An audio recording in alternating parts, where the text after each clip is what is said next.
इनको बहुत बहुत धन्यवाद देना चाहूंगा कि इन्होंने बहुजन समाज पार्टी के टिकट पर हाथी निशान का हर बार साथ देने का काम किया। 2013 से 18 में आप लोगों ने यहाँ से विधायक भी बनाकर हमें दिया।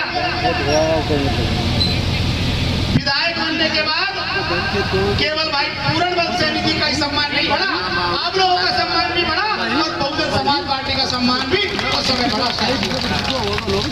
प्रयास तो आप लोगों ने 18 में भी किया,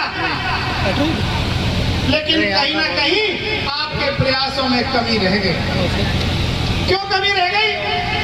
कहा भी जाता है कोई बच्चा कितनी भी मेहनत करे, दिन रात पढ़े, अगर वो फेल हो जाता है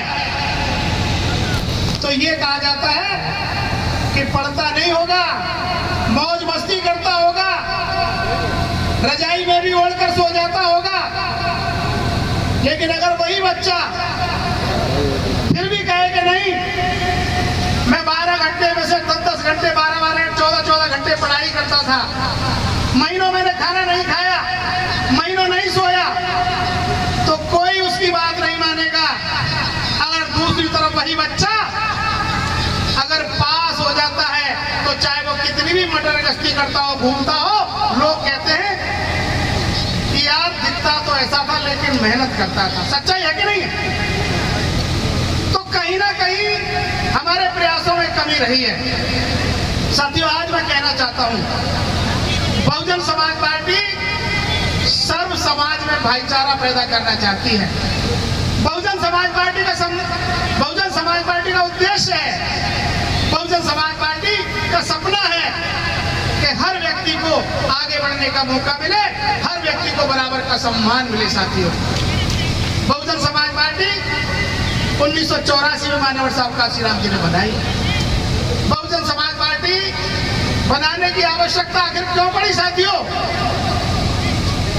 15 अगस्त 1947 में देश आजाद हुआ और 26 जनवरी 1950 के दिन परम पूजनीय बाबा साहब डॉक्टर अम्बेडकर जिनकी फोटो आप लोगों ने लगाई हुई है, परम पूजनीय बाबा साहब डॉक्टर अम्बेडकर का लिखा हुआ संविधान इस देश में ये लागू हुआ। और जैसा कि आप लोग जानते हो, देश की आजादी से पहले इस देश में राजा महाराजाओं का शासन हुआ करता था।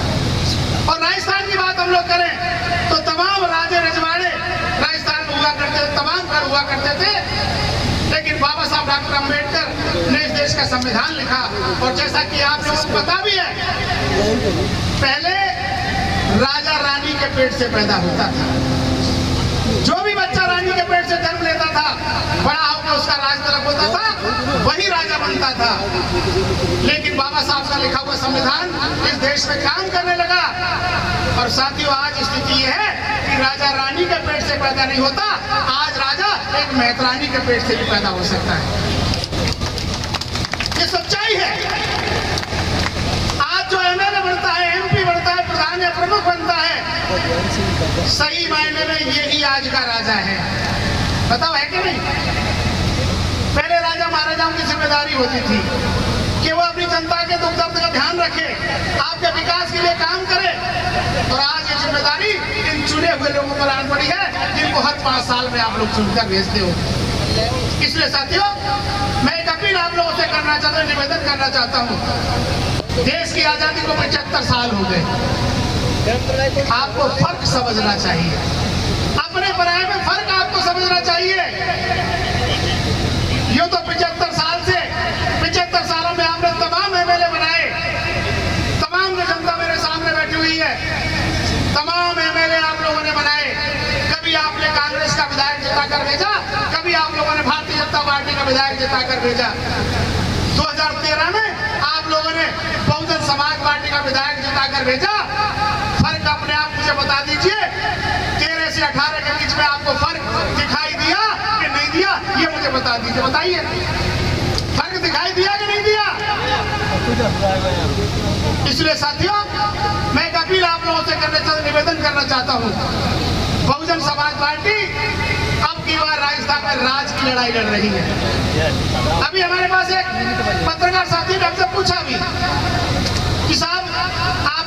जीत कर आते हैं, भग जाते हैं। क्या करना चाहते हो बताइए, क्या इलाज है इसका? मैंने कहा हम लोगों ने अपनी बार इतनी कठिन मेहनत की है, कड़ाई से हम लोग लगे हुए हैं। अब की बार हम लोगों ने निश्चय किया है कि अब की बार हम लोग 6 नहीं 60 विधायक जिताएंगे। और जब 60 विधायक जीत कर चले जाएंगे फिर किसी को भागने का मौका नहीं मिलेगा। खासकर मैं अपने दलित समाज के भाइयों से कहना चाहता हूं, 4.5 साल के कांग्रेस के शासनकाल में जिस तरीके से दलित समाज पर जुल्म जाति अत्याचार हुआ है, मेरे ख्याल में पिछले 70 सालों में नहीं हुआ। 70 सालों में दलित समाज पर जितनी जुल्म जाति नहीं हुई जितनी 4.5 सालों में हुई है। कहने को तो कांग्रेस कहती है कि हम दलितों के हितैषी हैं, गरीबों के हितैषी हैं, पिछड़ों के हितैषी हैं, मुस्लिमों के हितैषी हैं। लेकिन आज मैं एक बात आप लोगों से कहना चाहता हूं कि ये कांग्रेस और भारतीय जनता पार्टी बात गरीब की करती है लेकिन काम अमीर का करती है। देख लीजिए आप लोग, भारतीय जनता पार्टी का नेचर आप लोगों ने देखा है। भारतीय जनता पार्टी ने जिस तरीके से सब्ज बाग दिखाकर सेंटर में अपनी सरकार बनाई, याद करिए 2014 का समय, मोदी जब पहली बार आए तमाम तरह की लफेबाजी हमारे बीच में की, तमाम तरह के वायदे किए, महंगाई खत्म करेंगे, भ्रष्टाचार मिटाएंगे, 2 करोड़ युवाओं को रोजगार देंगे, सिवाय झूठ के अलावा कुछ नहीं बोला। आज अशोक गहलोत जी भी आप लोग देख लीजिए, अशोक गहलोत जी भी आज भारतीय जनता पार्टी के तर्ज पर चल रहे हैं। पहले भारतीय जनता पार्टी के नेताओं ने उज्ज्वला योजना के अंतर्गत हमारी माता बहनों को सिलेंडर देने का काम किया। कितनी महिलाओं को सिलेंडर मिले, जरा हाथ उठा के बताएं। उज्ज्वला योजना में कितने सिलेंडर? हाथ उठाइए, शर्म की कोई बात नहीं है। बस तमाम महिलाओं को ये कहकर के महिलाओं का सम्मान हम करना चाहते हैं, चूल्हे पर रोटियां बनानी पड़ती हैं, उज्ज्वला योजना के अंतर्गत सिलेंडर देने का काम किया। जिस समय सिलेंडर दिए गए उस समय सिलेंडर की कीमत 400 रुपए थी, आज सिलेंडर 1200 रुपए का है। वो सिलेंडर चूल्हे मिल तो गए फ्री में, लेकिन सरकारी आंकड़े हैं 80% सिलेंडर घरों में खाली रखे हुए हैं, क्योंकि गैस 1200 और 1150 रुपए की है। गरीब आदमी गैस भरवा नहीं सकता।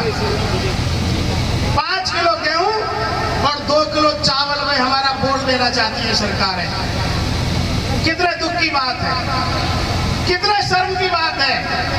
देश की आजादी के 75 साल बाद हमारा वोट जो है 5 किलो गेहूं और 2 किलो चावल में लेना चाहते हैं। माननीय काशीराम जी कहा करते थे कि हमें फ्री में कुछ चीजें देने की आवश्यकता नहीं है, क्योंकि फ्री में लेने वाले व्यक्ति की नजरें हमेशा झुकी रहती हैं, हमेशा नजरें झुकी रहती हैं। माननीय काशीराम जी कहते थे कि हमें फ्री की चीजें नहीं चाहिए, हमारे लोगों को रोजगार दीजिए, हमारे लोगों का विकास करिए, हमारे लोगों को इतना सक्षम बनाइए कि फिर उन्हें फ्री में लेने की जरूरत नहीं पड़े, वो अपनी जेब से वो सारी चीजें खरीद सकें। लेकिन नहीं, ये सरकारें तमाम योजनाएं बनाकर हम लोगों को भिखारी और मंदा बनाना चाहती हैं, हमारे विकास के लिए कोई काम नहीं करना चाहती। अब माननीय अशोक गहलोत जी ने भी घोषणा कर दी 500 रुपए में सिलेंडर देंगे। 4 महीने बचे हैं। देखिए, आज बहुजन समाज पार्टी के जो हमारे पूर्व विधायक रहे हैं यहाँ से, पूरणबल जी सैनी, उनका जन्मदिन है। इस मौके पर इन्होंने रक्तदान शिविर का आयोजन किया है। तो आज जन्मदिन की बधाई देने के लिए हम आप लोगों के बीच में चलकर आए हैं। देखिए, जनसैलाब से प्रतीत होता है कि भाई पूरणबल सैनी जी के बहुत चाहने वाले लोग हैं, क्योंकि जब ये विधायक रहे तो इन्होंने अच्छा काम यहाँ किया। तो आज उसी की बदौलत ये संख्या भीड़ जो यहाँ आई है वो दिखाई दे रही है। तो पूरणबल जी ने जो पिछली बार अपने कार्यकाल में बहुजन समाज के लोगों को काम किया, उसी की बदौलत ये लोग इनके बीच में चलकर आए हैं और इन खुशियां मनाने के लिए इनके आप 50वें जन्मदिन पर शिरकत करने के लिए आए हैं। सर आगामी अब चुनाव आ रहे हैं तो बसपा की क्या भूमिका रहेगी प्रदेश में? देखिए, बसपा राजस्थान में पूरी 200 सीटों पर चुनाव लड़ेगी और झुंझुनू की भी जो 7 सीटें हैं, पूरी पूरी 7 सीटों पर हम लोग चुनाव लड़ेंगे। और बहुजन समाज पार्टी का अब की बार ये प्रयास है कि बहुजन समाज पार्टी कितनी सीटें राजस्थान में जीत कर आए, तो बहुजन समाज पार्टी यहाँ बैलेंस ऑफ पावर बने और इतनी सीटें जीते, किसी भी दल को बहुमत नहीं मिले। और जब किसी भी दल को बहुमत नहीं मिलेगा तो उत्तर प्रदेश की तरफ राजस्थान में भी बहुजन समाज पार्टी को सरकार बनाने का मौका मिलेगा। सर पिछली बार चुनाव में दल बदल की कार्रवाई की है, उनके बारे में क्या कहेंगे? आपकी पार्टी के मेंबर हैं। देखिए, जो 6 विधायक जिन्होंने पार्टी के साथ विश्वासघात किया, गद्दारी की, हमने उनके खिलाफ चाहे वो स्पीकर हो, चाहे वो हाई कोर्ट हो, चाहे सुप्रीम कोर्ट हो, सुप्रीम कोर्ट तक हमने उनके खिलाफ लड़ाई लड़ी, लेकिन कानून में लचीली व्यवस्था होने के कारण जो है हमें न्याय नहीं मिल सका, उनकी सदस्यता समाप्त नहीं हो सकी। लेकिन अब चुनाव नजदीक है, क्योंकि 4 महीने चुनाव में रहे, ये हम जरूर विश्वास दिलाते हैं कि जो 6 विधायक पार्टी छोड़कर गए, किसी भी कीमत पर उनको बहुजन समाज पार्टी में शामिल नहीं किया जाएगा और ना ही टिकट दिया जाएगा और ना ही चुनाव लड़ाया जाएगा। राजस्थान के अंदर बीएसपी की कमान आपके हाथ में, किस तरह की तैयारियां कर रहे हैं? देखिए, बहुजन समाज पार्टी जैसे ही चुनाव खत्म होता है, जैसे 2018 का चुनाव खत्म हुआ, बहुजन समाज पार्टी ने तभी से अपनी तैयारी प्रारंभ कर दी। और अभी हम लोगों का बसपा चली गांव की ओर एक अभियान चल रहा है, जिसमें हमारा बड़े से लेकर छोटा पदाधिकारी, चाहे वो प्रदेश के प्रभारी हो, हम स्वयं प्रदेश अध्यक्ष हो, उपाध्यक्ष हो, महासचिव हो, चाहे हमारे प्रदेश के सचिव या जिले के प्रभारी, जिला अध्यक्ष, इवन सभी पदाधिकारी हमारे गांव में जा रहे हैं। और बसपा की रीति नीति जो कार्य आदरणीय बहन कुमारी मायावती जी ने अपने 4 बार के शासनकाल में यूपी में किए, उन सारी चीजों को बताने का काम करें। साथ ही आज जिस प्रकार का माहौल राजस्थान में है, क्योंकि कहने को तो यह कांग्रेस की सरकार है और कांग्रेस ये दावा भी करते कि हम दलितों के सबसे बड़े हितैषी हैं, कमजोर वर्ग के, आदिवासी के लोगों के, पिछड़े वर्ग के सबसे बड़े हितैषी हैं।